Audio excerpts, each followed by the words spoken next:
On today's question of faith, how do I stay connected to loved ones when I'm not home at Christmastime? Hey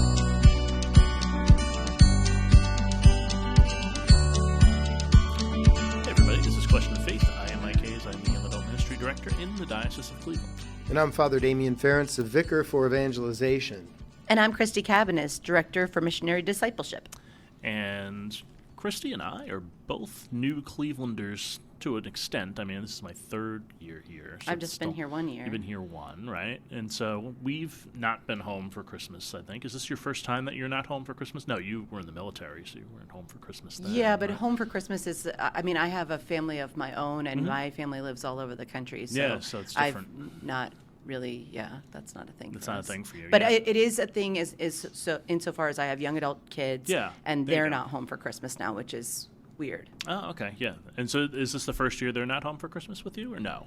No, it's been a couple. Okay, so you've had a couple of experiences with this. So I don't go home, which for me, home would be Yonkers, New York, or the New York City area at least. My sister's the only one there, and she goes and spends Christmas with my cousins now, and tells me, please don't travel to come to little old me. I'm fine. You don't need to spend all that money, and so Marion and I don't. So we usually spend Christmas at home by ourselves, or sometimes we'll find some friends to go with. But in general, we're home in Cleveland at Christmas at this point.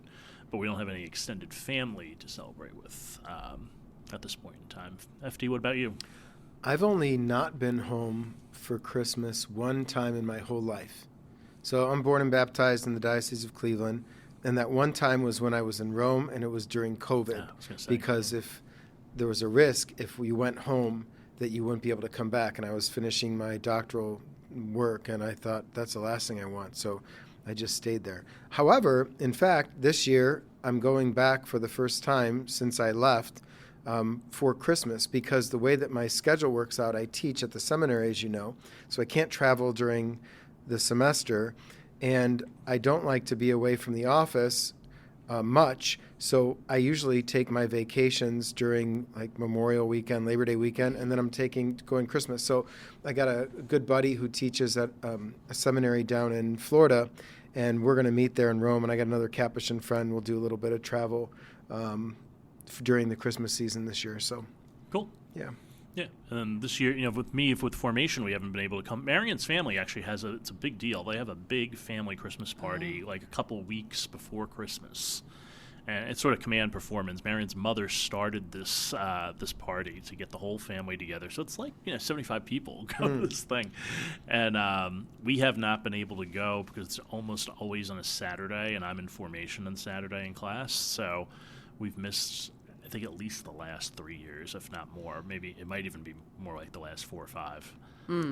So we're hoping next year we won't be able to. This year it's a formation Saturday. We won't be able to go. But next year we're hoping that we'll be able to go back. Yeah, I was going to say, I don't know. I mean, I have a cousin whose birthday is Christmas on my dad's side, but my dad's an airline pilot. So we just always celebrated Christmas when we could all be together. We would try to get to Mass and that sort of thing, but we weren't always able to celebrate on the day. And then with my husband as a truck driver, and he works for retail food service organizations, and so he always has to work the day after Christmas, and usually Christmas Eve as well. So then we don't have the luxury of going to where the rest of my family might be for those Christmas holidays. So it was with the kids in the house, we always just had a quiet, just the 4 of us Christmas. My kids didn't love me because I would wait to sign up for a Christmas Mass schedule for what was left after all the people took their particulars, just because I was making the food and it was just the 4 of us, so we could always figure that out. But that usually meant we got the 11:30 on Christmas Day, which sometimes was wonky. But I think, and actually, Mike, when you just asked me, have the kids been out? My son has been out, but I think he would always come home for Christmas. Last year, for sure, it was just my husband, my son, and myself. And it was sad because we were in the middle of selling our house. Oh, so right. I remember. I didn't even put up a Christmas tree. Oh, wow. Yeah, it was. I didn't see the point of it because I thought to put all it up and then take it back down. But anyway, staying in touch with people when they're not together Yes. at Christmas is a big deal, because it can be already, it's like dark and wintry and cold, and so it can be dreary. But I think the first thing is, thank God we live in a technological age, because you can FaceTime or Zoom call or whatever that is able to, like, you could actually have a face-to-face through a screen, but still conversation of, you could even open up presents that way. Yeah, we've done that, yeah. Yeah. And then the other is, I was going to say, I think that then you end up with, it's a really big deal time to be sending correspondence to each other and send packages in the mail. And then the last thing is just a little silly thing that I learned from a friend who's got family that lives overseas. And they said there's a system called Jackbox, where it's a gaming that you can do on your TV, and everybody can link in, so you're playing the game in real time together. Sort of like Kahoot, or one of those things. Yeah, exactly. Yeah. So I think that any of those things help to bring the connections, right? Jackbox, you said. I'm pretty sure that that's what it is. Not to promote anybody. We're not promoted by these guys. I'll but put it in just, the show notes. All right. Yeah. But if they want to sponsor, feel hey, free. we're welcome. Yeah, we would love that. Check's still clear, I have to look to make sure they're okay, but I mean, right. But yeah, any of those ways. Do you have any suggestions? I'm more old school. I like writing letters still. Yeah. I do a lot of that even down here in the office. So I create my own Christmas card every year, and it's my way of also evangelizing, I suppose. But I still write letters, and I like phone calls a lot too. I just like talking to people. Yeah. So, I connect. And then even like day of text messages. I did that on Thanksgiving. People I haven't heard from in a while, but it's just nice to check in. And I'm a big GIF, meme, emoji kind of guy. So even if they're not returned, it's a love language, Or I was going to say, too, I have 23 cousins on my mom's side, first cousins, and we call it like the older cousins and the younger cousins, because there's sort of like two generations of us. And the older cousins, my one cousin Wendy is the best at this. She puts us all in a group chat for a holiday and she usually sends the first one, and then everybody in turn. And there are lots of GIF files and little memes. And then sometimes someone will throw in a picture from when we were really little, which makes everybody laugh. Then you got to tease about what attire folks have on in the photo and whatnot. So usually that's sibling to sibling attacks, but I knew you were going there. Yeah, that's what that is. Gently attacks. Yeah. What I do too is when I know someone is missing others that they can't be with, I try to send them something that will remind them of home. Yeah.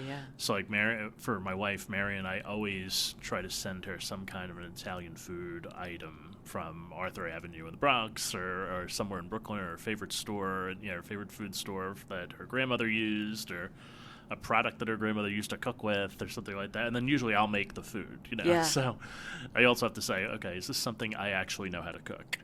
Right. And then I'll make that. But, a lot of things now with like shipping and things, so you can get a lot of stuff that you never could before. It's really interesting. To that same end, though, Mike, and I'll say this because having been in the military, which is where I think this question was kind of coming from, home prepared things.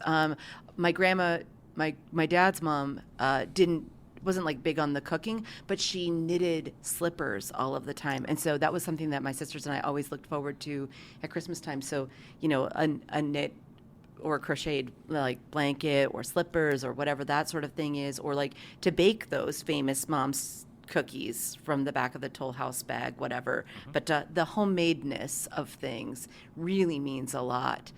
Sending if you've got a young kid around that's doing those kind of craft projects at school, I think sending that adorable, homemade Christmas tree out of paper, cutouts and whatnot is really sweet too. Yeah, agreed. All right, so if you're someone who's struggling with the holidays, and that, a lot of people do. A lot of people find the holidays really hard. I talk all the time. A lot of people in my family and one of my college roommates, they all died around the holidays. So for me, it kind of gets a little dreary until about the 15th, and then I start picking it up. But if the holidays are hard for you, reach out to someone. There's a community there who wants to be there for you. So you don't have to be alone. Just reach out to someone wherever you are. And so where are we going for our church search this week? How about Nativity of Our Lord down in Akron? So Father Zach Kowalik, he was ordained a year ahead of me, 2002. He's the pastor there. And I believe if the parish wasn't built, the church was built by Father Dave Haliko. And he's a frequent visitor to the Holy Land.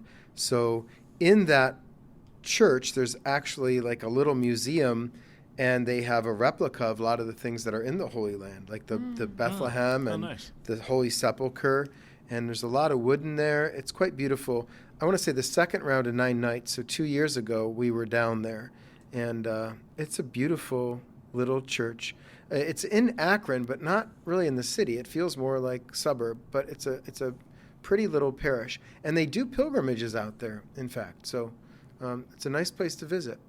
Yeah, I'm remembering this now from 9 nights. Like I think I had been there the first time when as soon as you started describing it, I was like, oh yeah, I was there. Yeah, no, it's a great place. Yeah, great. And then so this coming Sunday is the fourth Sunday of Advent, but then Christmas is right after that. We won't have another show before then, so we can take either one of the readings today. And so I chose the first reading for Christmas from Mass during the day.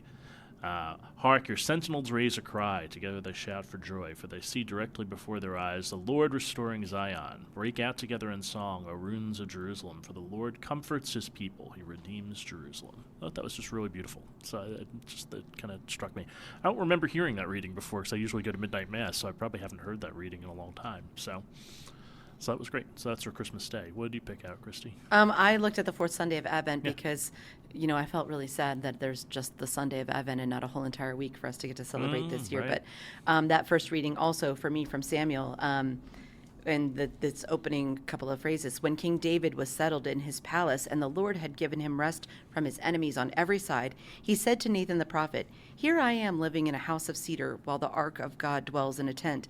And honestly, what I thought I read there and heard was the refrain from Do You Hear What I Hear about a shepherd boy telling the king that the tiny babe was born in a manger, but that's not this reading at all. So I feel a little bit silly now having pointed it out. But even still, I always think that it's important when the king notices that maybe God hasn't been put before himself. And that's a really big deal. So you didn't hear what you thought you heard? I did not hear what I thought I heard, but on second glance, I'm glad that I still picked that. That's funny. Exactly. So I like Christmas music, and I like Sufjan Stevens. You ever listen to his stuff? Absolutely. So he has 2 collections of Christmas albums, so like 5 albums apiece. And I've been looking through the liner notes because he's a really bright guy. And I read recently, I actually posted this online, but he has a pastor write an essay, and they're like these little booklets in the CD. And it's a harsh critique of the consumeristic Christmas, but I think it's right on in terms of where we are, and it kind of pulls it all together. For even as we soldier through the corporate commodity of Christmas consumerism, for even as we cozy up to hot cocoa and Bing Crosby, for even as we make the Yuletide gay, parenthetically, mailing family photo cards, fruit baskets, and Christmas newsletters, close parentheses, for even as we participate in all the self-sanctifying rituals of Advent season, we miss the obvious, that Advent is ultimately about death. The end is near. You are going to die. Happy holidays. But the point is that what we celebrate at Christmas is Christ's first coming in history. And when we say, O come, Emmanuel, we're actually not just singing about something that happened in the past. We are anticipating that he's going to come again, and that he may come while we're living, and if not, we're going to die, and we're going to have to see him face to face and be judged by it. So there is a seriousness to this season that's important and often overlooked. And I guess that's what I'm thinking about. Yeah. That's not Debbie Downer either. It's just it is what it is. Right? Yeah, exactly. So it's like the opposite of a Hallmark movie, in that it afflicts you, but in a good way, My wife who loves Hallmark movies will appreciate that. I hate them. Yeah, I know you do. Yeah. I think the Coen brothers should make a Hallmark movie. That would be great. Yeah. That's something I would watch. Yeah. What What would the name of that be? That's next. We'll have to think of that for the next episode. The Coen Brothers Hallmark movie. What?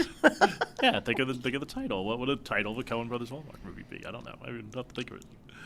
Anyway, Merry Christmas to both of you. Merry Christmas. Merry Christmas. And Merry Christmas to everybody out there. Thanks for listening. We'll have all this after Christmas next time on Question of Faith.